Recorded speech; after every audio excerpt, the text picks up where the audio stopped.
Hi! నమస్తే. ఒక చిన్న మాట. సాయం సంధ్యా సమయం. సూర్యుడు అస్తమిస్తున్నాడు. అయిగో టిక్కో ఇల్లు. ఎంత బావుందో కదా వాతావరణం. చూస్తుంటే నిజంగా ఈ సీనరీ కోసమైనా మనము ఎంతో ప్రయత్నం చేస్తేనే గాని మరలా మరలా ఇంత అందమైన ఆకాశం, అస్తమించే సూర్యుడు, అతని యొక్క నీడ, ఎగురుతున్న పక్షులు వావ్! అని అనాల్సిన సమయం మాట. కానీ నేనట్లా అనలేకపోతున్నాను. ఎందుకంటే మనసంతా చాలా బాధగా ఉంది. హెవీ రెయిన్స్ వలన నవలూరులోని పోతురాజు చెరువుకి గండి పడింది. ఆ పోతురాజు చెరువు అన్నది ఎప్పటినుంచో పురాతనమైన ఆ చెరువు చాలా పెద్ద చెరువు.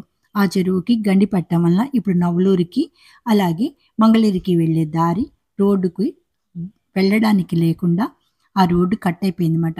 ఇప్పుడు అటు ఇటు రావడానికి వాహనాలు వెళ్ళట్లేదు. మనుషులు వెళ్ళడానికి అవకాశం లేదు. అంత వాటర్ అంతా కూడా రోడ్డు కట్ అయ్యి ఇటు పంట పొలాల వైపు వెళ్ళిపోతుంది.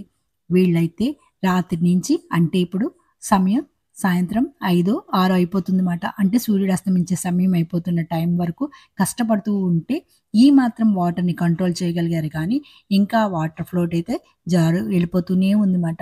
చాలా కష్టపడుతున్నారు అక్కడ వాళ్ళందరూ. త్వరగా ఏదో ఒకటి చేసి వాటర్‌ని కంట్రోల్ చేయాలని చూస్తున్నారు. ఈ లోపల పిల్లలైతే అక్కడ చేపలను కూడా పట్టుకుంటున్నారు. ఇది వట్టప్పుడైతే చక్కగా ఎంజాయ్ చేయాలి. కానీ ఇది ఒక నష్టం. బాధగానే ఉంది. మీరందరూ కూడా చూసి త్వరగా ఇలాంటి లోట్లను సర్దుకొని ఒకళ్ళకొకళ్ళు సాయం చేసుకుంటూ ముందుగా మన ప్రయత్నాలు మనం చేస్తే తర్వాత ప్రభుత్వము, అధికారులు కూడా వచ్చి వీళ్ళని ఆదుకుంటారని కోరుకుంటున్నాను.